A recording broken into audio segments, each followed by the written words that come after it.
ابتدا ہے رب جلیل کے ببرکت نام سے جو دلوں کے بھید جاننے والا ہے۔ تمام ناظرین کو میری طرف سے السلام علیکم ورحمۃ اللہ وبرکاتہ، اور آپ دیکھ رہے ہیں میرے YouTube channel Islamic and historical facts, جس میں تمام نئے آنے والے حضرات کو خوش آمدید، اور جو ابھی تک شامل نہیں ہوئے وہ جلد از جلد سبسکرائب کریں اور میرے اس چینل میں شامل ہوں تاکہ اچھی اچھی ویڈیوز آپ تک پہنچتی رہیں۔ تو آج کے ایک نئے عنوان کے ساتھ حاضر خدمت ہوں، اور وہ ہے عورت، اس کا مقام و مرتبہ، اس کے ساتھ سلوک، جس کا ہم اسلام سے قبل اور بعد از اسلام ان دونوں میں آپس میں کمپیریزن کریں گے کہ اسلام سے پہلے عورت کو کس نظر سے دیکھا جاتا تھا اور اب کس نظر سے، کس نظریے سے دیکھا جاتا ہے۔ تو ناظرین، اسلام سے پہلے، بلکہ اس سے پہلے میں ایک بات بتاتا چلوں کہ جہاں پر مرد مجاہد بن کر جنگ کی صفوں میں کھڑا ہوتا ہے، جنگ کرتا ہے دین اسلام کی ترویج کے لیے، اشاعت کے لیے، وہیں پر ایک عورت ماں بن کر اس مجاہد کو تیار کرتی ہے۔ تو جہاں پر اسلام کی ترویج و اشاعت میں مرد کا کردار ہے، وہیں پہ عورت کا بھی کلیدی کردار ادا کرتی ہے عورت اپنا۔ تو اسلام سے پہلے عورت کو بالکل ہی حقارت زدہ نگاہوں سے دیکھا جاتا تھا، اور اس وقت جو رائج تھا عام طور پر روٹین کے مطابق وہ یہ تھا کہ اگر ایک عورت حاملہ ہوتی تو اس کا خامن، اس کا شوہر، جب تک اس کا بچہ پیدا نہ ہوتا تب تک وہ باہر معاشرے میں نہیں نکلتا تھا، اور جب اس کی بیوی بچہ جنم دیتی، بچہ پیدا کر دیتی، اگر بیٹا ہوتا تو وہ جشن مناتے مناتے باہر آتا، اگر لڑکی ہوتی، بچی پیدا ہوتی، تو وہ آدمی بڑا ہی پشیماں، شرمندہ اور پریشانی کی حالت میں، گویا کہ اس کے گھر میں کوئی صف ماتم بچھ گئی ہے، اس نظریے کے ساتھ وہ بیٹھا ہوتا تھا، اور اس سوچ و بچار میں اب اس کے ساتھ میں نے کیا کرنا ہے، آیا اس کو زندہ درگور کرنا ہے یا کیا کرنا ہے۔ اور اس سے بڑھ کر لمحہ فکریہ یہ تھا کہ اگر کسی کا باپ فوت ہوتا نا قبل از اسلام، تو جہاں پر آج کے دور میں باپ کے مرنے کے بعد اس کی جائیداد، اس کا مال و متاع میں تقسیمنگ ہوتی ہے وراثت کے طور پر، قبل از اسلام اسی طرح والدہ کو بھی ایز اے وراثت دے دیا جاتا تھا۔ لیکن جب اسلام آتا ہے، اسلام کہتا ہے کہ بیٹی کو زندہ درگور نہیں کرنا، عورتوں کو حقارت زدہ نگاہوں سے نہیں دیکھنا، بلکہ قرآن مجید نے فرمایا وَعَاشِرُوهُنَّ بِالْمَعْرُوفِ، کہ ان کے ساتھ اچھے طریقے کے ساتھ رہو۔ اور پھر کریم آقا صلی اللہ علیہ وسلم نے فرمایا کہ وہ عورت جس کو تم حقارت زدہ نگاہوں سے دیکھتے تھے، وہ بیٹی بن کر آئے گی تو آپ کے لیے رحمت ہوگی، بہن کے روپ میں آئے گی تو آپ کی عزت ہوگی، ماں کے روپ میں آئے گی تو اس کے پاؤں کے قدموں کے نیچے جنت ہوگی۔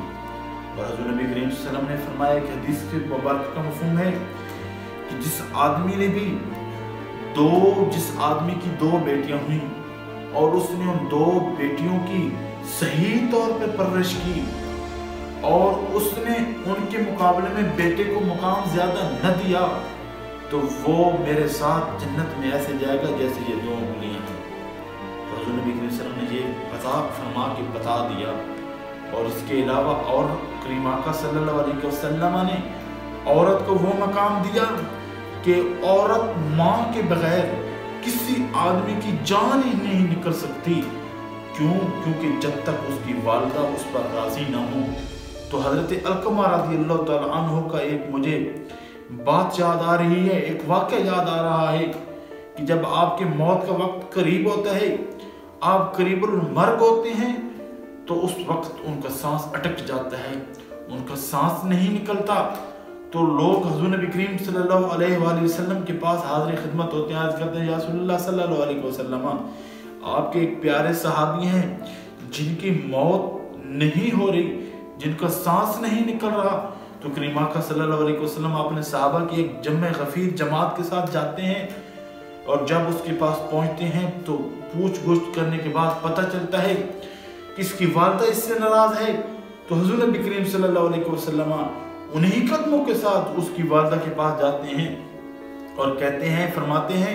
कि अगर आप चाहें और अगर आप रज़ामंद होती हैं तो इसकी जान कब्ज़ हो जाएगी, जान निकल जाएगी। लेकिन उसकी वालिदा कहते हैं कि आप आए प्यारे रसूलुल्लाह सल्लल्लाहु अलैहि वसल्लम, मैं इस पर कभी भी राजी नहीं हो सकती।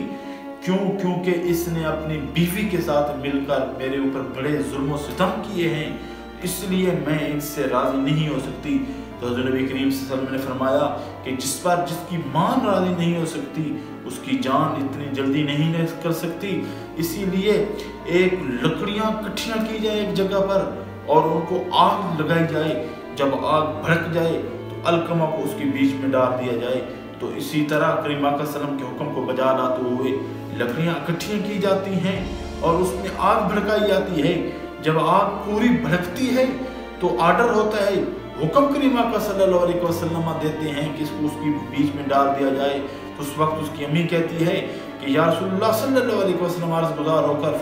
अर्ज़ करती हैं, या रसूलल्लाह मैंने इसको माफ़ कर दिया। अभी उसके सिर्फ माफ़ी के अल्फाज निकलने ही की देर थी कि जनाब अलकमा की जान निकल गई और उसकी रूह कब्ज़ हो गई। तो नाज़रीन, पता चला कि इस्लाम ने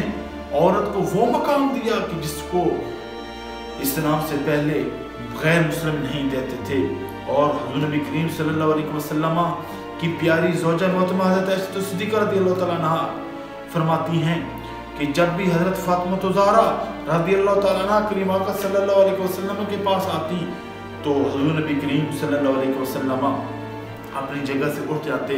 उनके इस्तकबाल के लिए खड़े हो जाते, उनके पेशानी पर पोसा देते थे। ये हज़रत नबी करीम सल्लल्लाहु अलैहि वसल्लम की उनके साथ मोहब्बत थी। और फिर हज़रत नबी करीम सल्लल्लाहु अलैहि वसल्लम ने फरमाया कि जहाँ पर हर एक लोगों की तरबियत की जाती है, इसी तरह अगर औरतों की भी तरबियत की जाए, औरतों को भी सफ़े अव्वल रखा जाए तो एक मिसाली मुआशरा इंसान कायम कर सकता है। इसी तरह कुछ औरतें हज़रत नबी करीम सल्लल्लाहु अलैहि वसल्लम के दौरे मुबारक में करीम आका की बरगाह में हाजिर होती हैं, अर्ज़ करती हैं या रसूलल्लाह सल्लल्लाहु अलैहि वसल्लम, सहाबा कराम सुबह शाम आपके पास होते हैं,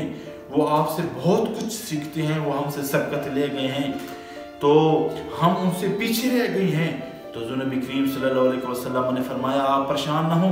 बल्कि आपके लिए भी एक दिन मैं मुकर्रर करता हूँ और उस दिन आप भी मुझसे तरबियत लिया करें। तो नाज़रीन, ये औरत जिसको कबल इस्लाम बिल्कुल कुछ भी नहीं समझा जाता था, इस्लाम ने आकर उसको उसका खोया हुआ मकाम याद दिलाया और फरमाया कि अल जन्नत तहत अक़दामिल उम्महात, जिस माँ को बतौर विरासत दिया जाता था आज उसी के कदमों के नीचे जन्नत है। अगर आप जन्नत की तलाश में हैं तो माँ की खिदमत करो, अगर आप जन्नत की तलाश में हैं तो अपनी बेटी की सही मानों में परवरिश करो, उसकी सही तरबियत करो, उसको फिर शादी ब्याह उसकी करके उसका निकाह करके उसको अपने इज्जत के साथ घर में रुखसत कर दो तो हुज़ूर नबी करीम सल्लल्लाहु अलैहि वसल्लम की सुन्नत जिंदा हो जाएगी। तो ये आज कुलकुलेशन हमने ये निकाला कि एक औरत मुआशरा अगर एक मिसाली बनाना चाहते हैं तो उसमें एक औरत का कलीदी किरदार होता है और औरत को हर जाविये से देखना चाहिए, उसके साथ उसने सलूक करना चाहिए, उसकी इज्जत करनी चाहिए, तब भी मुआशरा हमारा कामयाब हुक्मरान हो सकता है। अगर मेरी वीडियो अच्छी लगी हो इसको लाइक और शेयर करें और अपने दोस्तों के साथ शेयर करते हुए इसको सब्सक्राइब कर दें ताकि मज़ीद ऐसी अच्छी अच्छी वीडियोज़ हम तक पहुँचती रहें। इंशाल्लाह कल एक नए के साथ हाजिर होते हैं, तब तक के लिए